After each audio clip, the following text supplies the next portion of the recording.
శ్రీ సీతారామచంద్ర స్వామి పరబ్రహ్మణ్యే నమ. ఆపదామపహర్తారం ధాతారం సర్వసంపదాం లోకాభిరామం శ్రీరామం భూయో భూయో నమామ్యం.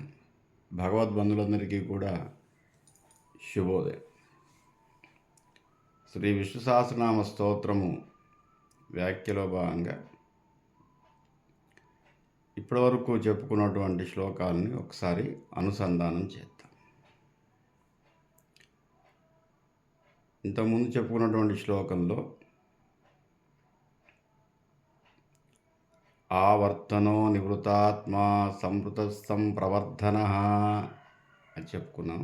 దాంట్లో ప్రమర్ధన అని చెప్పుకున్నాం. యాదృచ్ఛికంగా ఆ నామాన్ని చెప్పుకున్నప్పుడే పాకిస్తాన్తో మనకు యుద్ధం ప్రారంభమైంది. ప్రమర్ధన అంటే దుష్టులను రాక్షసులను సంవరించువాడు అని చెప్పేసి చెప్పుకున్నాం. అట్లాగే దుర్మార్గమైనటువంటి వ్యక్తులను అణగదొక్కే శక్తి కలవాడు.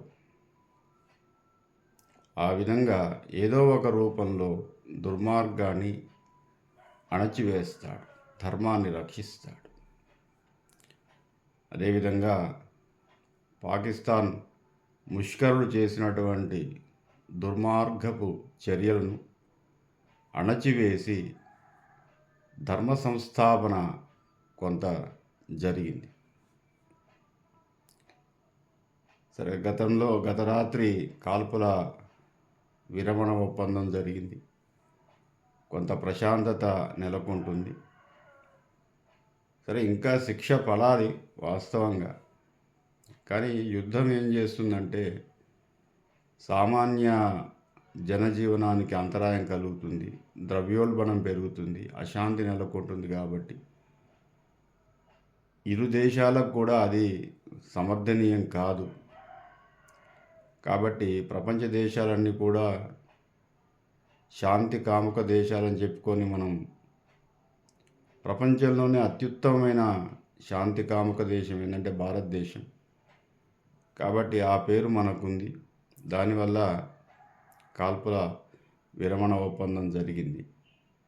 ఇంకా శిక్ష పడాలి, ఇంకా ముష్కరుల యొక్క గర్వం అణగాలి, పాకిస్తాన్ గర్వం కూడా అణగాలి. సరే, అయినా మనం ప్రపంచ శాంతిని కోరుకుంటున్నాం కాబట్టి మొదటి నుంచి కూడా, ఇప్పుడు కాదు, మనకు మహాభారతం రామాయణంలో కూడా యుద్ధ నివారణ కోసం అనేక ప్రయత్నాలు చేశారు. రాముల వారు కూడా అంగద రాయబారాన్ని పంపించాడు.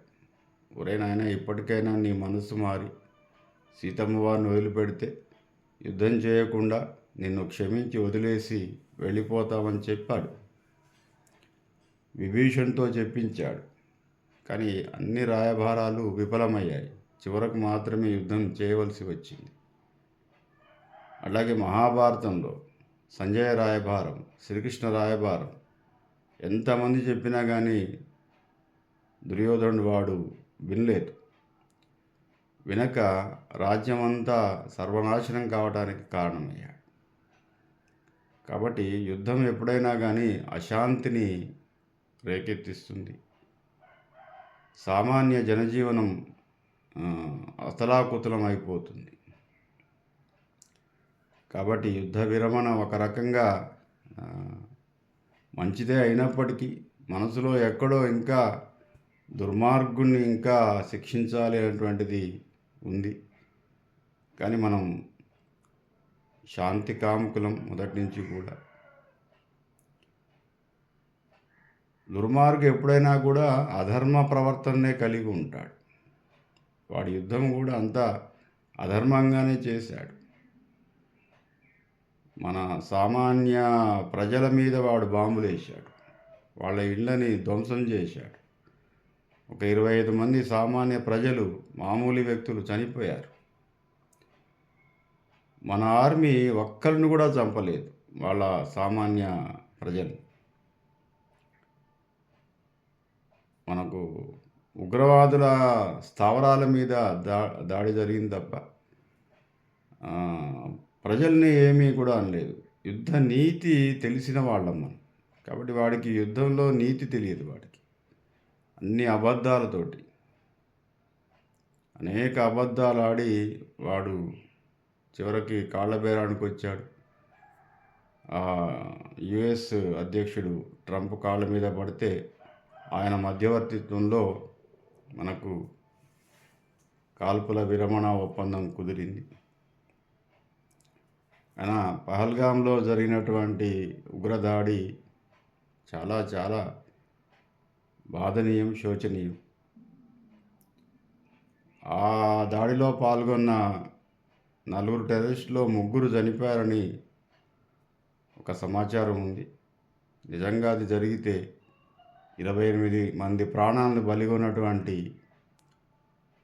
వారి ఆత్మ శాంతిస్తుందని అనుకుందాం.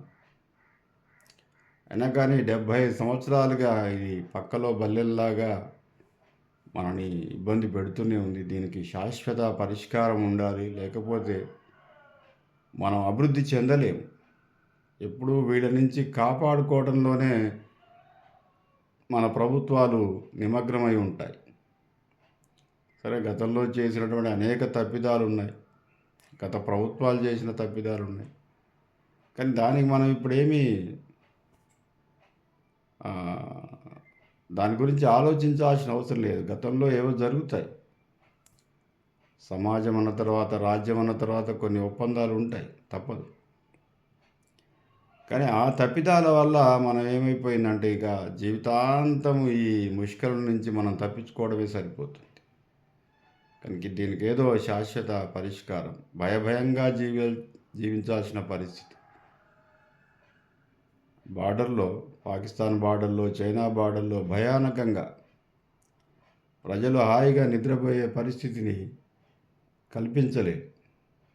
కాబట్టి మనం అభివృద్ధి చెందాలి అంటే తప్పకుండా ఈ సమస్య నుంచి మనం బయటపడాల్సిందే. దీనికి ఒక శాశ్వత పరిష్కారము కనుగొనాల్సిందే. లేదంటే మళ్ళీ ఇది రిపీట్ అవుతూ ఉంటుంది. ఎందుకంటే వాడు ధర్మాత్ముడు కాడు. వాడు అవతలి వైపు వాడు తెలిసినవాడు, గొప్పవాడు, ధర్మాత్ముడు అయితే మనం ఏదైనా యుద్ధం చేయవచ్చు, ఏదైనా చేయవచ్చు. కానీ వాడు ముష్కరుడు, వాడు రాక్షస స్వభావం గలవాడు. వాడితో ఈ శాంతి ఒప్పందాలు వాడికి ఏం తెలియదు. ఏదో వాడు బాగా ఇబ్బందిలో ఉన్నాడు కాబట్టి కాళ్ళబేరానికి వచ్చాడు. చాలా చాలా ఇబ్బంది పడుతున్నాడు. సామాన్య ద్రవ్యోల్బణం బాగా పెరిగిపోయింది. కిలో టమాటా 300 రూపాయలు, 400 రూపాయలు అమ్ముతున్నారట. ఎట్లా బతుకుతాడు వాడు? కాబట్టి ఆ పరిస్థితి నుంచి బయటపడటం కోసం ఏదో కాళ్ళబేరానికి వచ్చేసి ఇప్పుడు మళ్ళీ శాంతి మంత్రాన్ని పఠిస్తున్నాడు. అయినా వాడిని ఉపేక్షించడానికి వీల్లేదు. అప్రమత్తంగా ఉండాల్సిందే. ఇంకా సమయం వచ్చినట్టయితే మొత్తం వాడిని కూకటి వేళతో తీసేయాల్సిందే. మనం చెప్పుకున్న ఆ దాంట్లోనే, ఆ సమయంలోనే ధర్మ సంస్థాపన కోసం ఏదో ఒక రూపంలో స్వామి వస్తాడు. సంప్రమర్దన మర్దిస్తాడు. దుష్టుడు ఎప్పటికైనా అపజయమే. తాత్కాలికంగా కొంత విజయాన్ని సాధిస్తాడు. సాధించాలని అనుకుంటాడు వాడు. కొంత ఆనందపడతాడు. ఏదో అమాయకుల్ని చంపేసి ఆనందపడ్డాడు. వాళ్లకు పాకిస్తాన్ ప్రభుత్వము అండగా నిలిచింది. టెర్రరిస్టుల యొక్క అంత్యక్రియలు ప్రభుత్వ లాంఛనాలతో చేశారు. ఇంత దుర్మార్గులండి. మళ్ళీ మాకు టెర్రరిస్టుల సంబంధం లేదని చెప్పేసి అంటారు. ప్రభుత్వ అధికారులు వాళ్ళ అంత్యక్రియలకు హాజరయ్యారు. ఏది ఏమైనా కానీ శాంతి కాముక దేశం మనది. కాబట్టి ఒక రకంగా మనం ఎప్పుడు కూడా ప్రపంచానికి ఒక మెసేజ్ ఇచ్చేవాళ్ళమే. మనం యుద్ధం ఎప్పుడు అనర్థానికే దారితీస్తుంది. అయినా కానీ శత్రువుని ఉపేక్షించడానికి వీల్లేదు. వాడు ఏ సమయంలోనైనా, ఏదో చిన్న పామైనా పెద్ద కర్రతో కొట్టాలి కదా. కాబట్టి మళ్ళీ తోక జాడిస్తే ఈసారి వాడికి పుట్టగతులు లేకుండా చేయడమే, అంతకన్నా వేరే మార్గం ఏమీ లేదు. సరే, ఏదేమైనా కానీ మనం ప్రశాంతంగా జీవించడం కోసం బార్డర్లో ఆర్మీ అమరవీరులయ్యారు వాళ్ళు. వాళ్ళ ఆత్మకు శాంతి కలగాలని చెప్పేసి మనం ప్రార్థన చేద్దాం. అందుకు మరొకసారి మనం అనుసంధానం చేద్దాం విష్ణు సహస్రనామ స్తోత్రాన్ని. అమరులైనటువంటి ముఖ్యంగా మురళీ నాయక్ వారి అంత్యక్రియలు కూడా ఈరోజే. వారి ఆత్మకు శాంతి జరగాలని, అట్లాగే భారతదేశం కోసం ప్రాణాలు అర్పించినటువంటి వారందరి యొక్క ఆత్మ శాంతించాలి. అటువంటి దేశభక్తులు లేకపోయినట్టయితే మనం ఈరోజు హాయిగా ఇక్కడ కూర్చునే వాళ్ళం కాం. ఈ విధంగా జీవితాన్ని మనం ఎంజాయ్ చేసేవాళ్ళం కాం. వాళ్ళ యొక్క శక్తి సామర్థ్యాలతో అనుక్షణము మన దేశాన్ని కాపాడుతూ ఉన్నారు. వాళ్ళందరికీ మనం మనోధైర్యాన్ని ఇవ్వాలి, నైతిక మద్దతు ప్రకటించాలి. ఈవెన్ భారతదేశంలో ఉన్నటువంటి ప్రతి పౌరుడు కూడా, భారతదేశాన్ని ప్రేమించే ప్రతి వారు కూడా వారికి అండగా నిలబడాల్సిందే. సంక్షోభంలో ఎప్పుడైతే మనం ఒక తాటి మీద ఉంటామో అప్పుడు విజయం సాధింపబడుతుంది. అంతర్గత కలహాలు ఉన్నప్పటికీ కూడా దేశం సంక్షోభం ఉన్నప్పుడు అందరూ కూడా ఒక తాటి మీదకి రావటం నిజంగా హర్షణీయం. ఆ విధంగా ఎవరైతే ప్రాణాలు అర్పించారో దేశం కోసం, వాళ్ళందరి ఆత్మ శాంతించడం కోసం ఈరోజు ఒక్కసారి మనం విష్ణు సహస్రనామాన్ని అనుసంధానం చేద్దాం.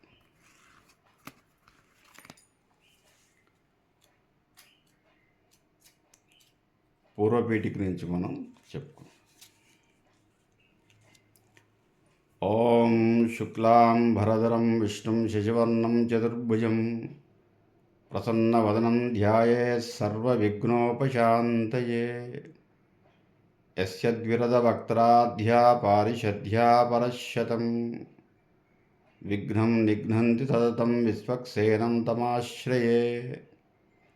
వ్యాసం వసిష్ఠనప్తారం శక్తేత్ పౌత్రమకల్మషం పరాశరాత్మజం వందే శుకతాదిం తపోనిధిం. వ్యాసాయ విష్ణురూపాయ వ్యాసరూపాయ విష్ణవే నమో వై బ్రహ్మనిధయే వాసిష్ఠాయ నమో నమః. అవికారాయ శుద్ధాయ నిత్యాయ పరమాత్మనే సదైకరూపరూపాయ విష్ణవే సర్వజిష్ణవే.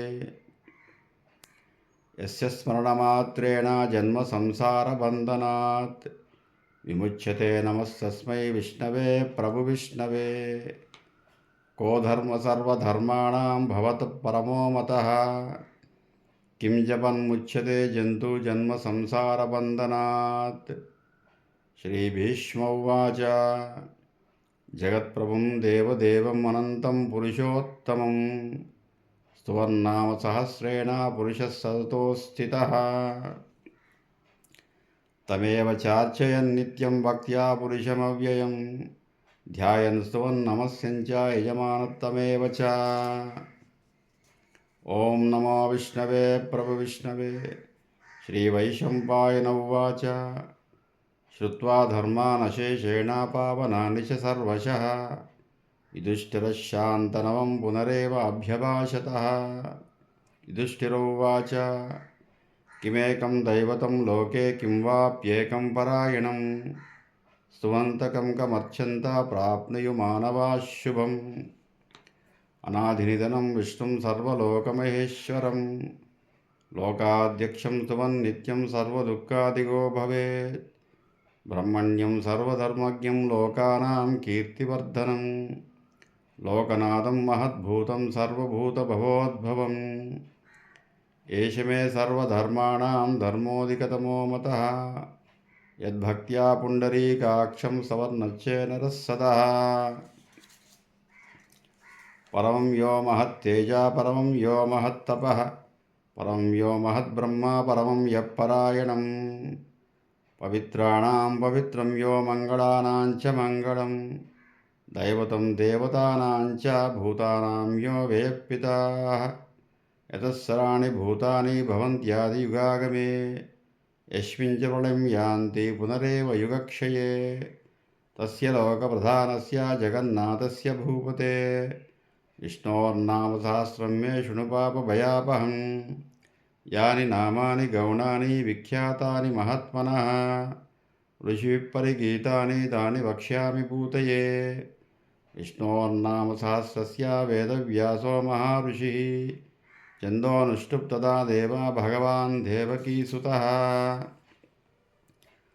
अमृतांशोद्भवो बीजं शक्तिर्देवकीनन्दनः त्रिसामावृदयं तस्या शान्त्यद्ये विनियुज्यते विष्णुं जिष्णुं महाविष्णुं प्रभविष्णुं महेश्वरम् अनेकरूपदैत्यान्तं नमामि पुरुषोत्तमम् अस्य श्रीविष्णोर्दिव्यसहस्रनामस्तोत्रमहामन्त्रस्य श्रीवेदव्यासो भगवान् ऋषिः अनुष्टुप्छन्दः श्रीमहाविष्णुपरमात्मा श्रीमन्नारायणो देवता अमृतांशोद्भवो वाङ्कृतिबीजं देवकीनन्दनः षष्ठेशक्तिः उद्भवक्षोभणो देव इति परमो मन्त्रः शङ्खपुन्नन्दकीचक्रीति कीलकं शाङ्गधन्वागदाधर इत्यस्त्रं तदाङ्गपाणिरक्षोभ्येति नेत्रं त्रिसामासामकः सामेति कवचम् आनन्दपरब्रह्मेति योनिः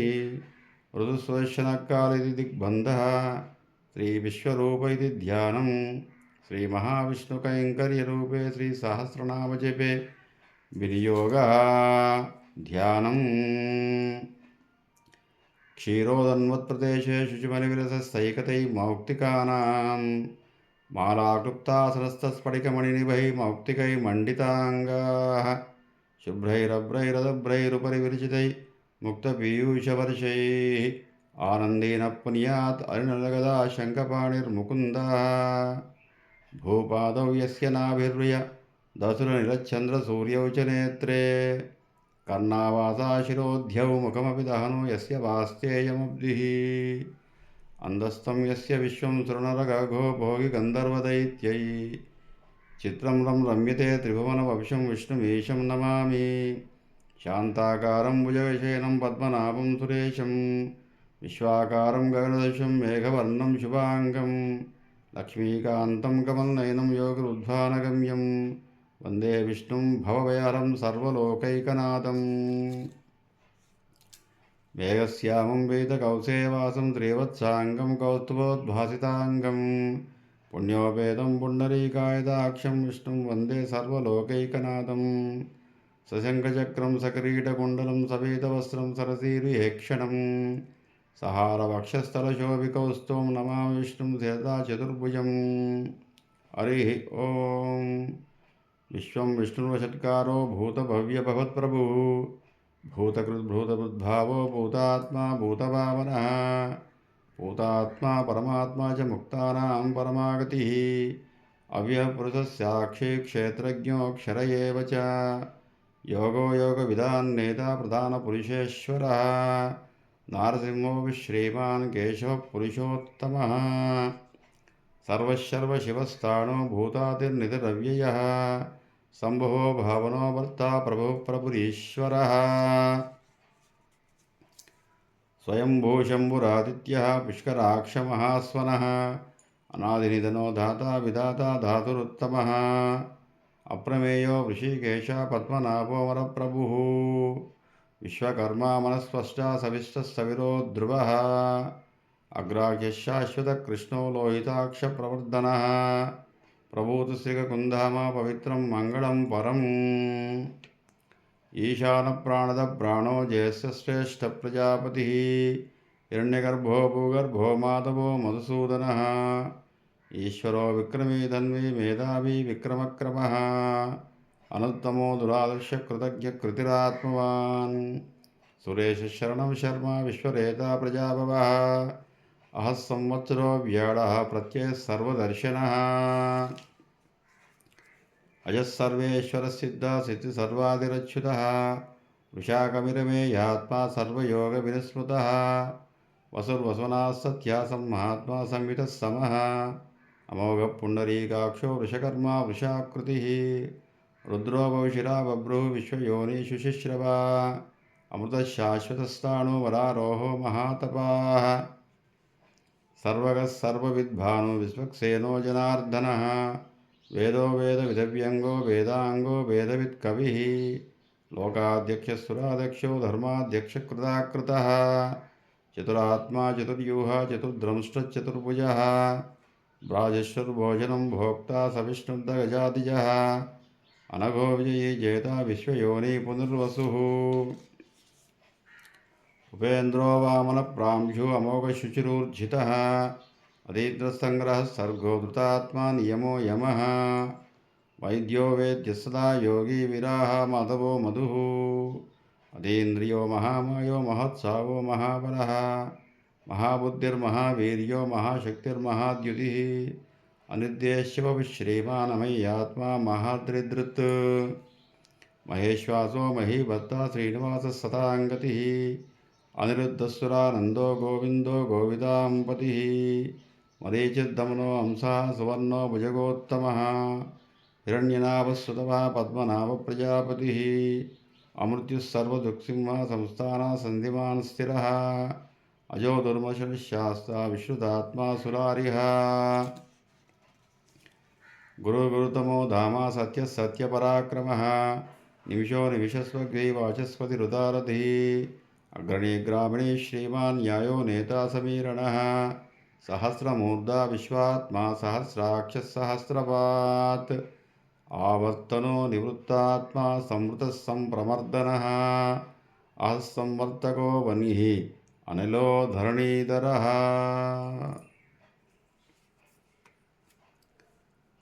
విష్ణు సహస్రనామ స్తోత్ర పారాయణంలో భాగంగా రేపటి భాగంలో మరొక శ్లోకాన్ని చూద్దాం.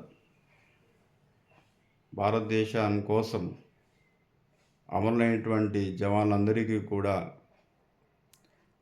ఆత్మశాంతి కలగాలని, వారి యొక్క వీరమరణం వృధా కాకూడదని చెప్పేసి వారికి వారి కుటుంబాలకు ప్రగాఢ సానుభూతిని తెలియజేస్తూ ఆ యొక్క శ్రీమన్నారాయణ యొక్క కృపా కటాక్షాలు ఎల్లవేళ్ళ వాళ్ళకు కలగాలని, సుభిక్షంగా దేశమంతా కూడా ఉండాలని, సర్వే జనా సుఖినో భవంతు అనేటువంటి మన వేదవాక్యము, సనాతన ధర్మవాక్యము ఎల్లవేళ్ళ పరిడవిల్లాలని మనసా వాచా కర్మణ కోరుకుంటూ స్వస్తి.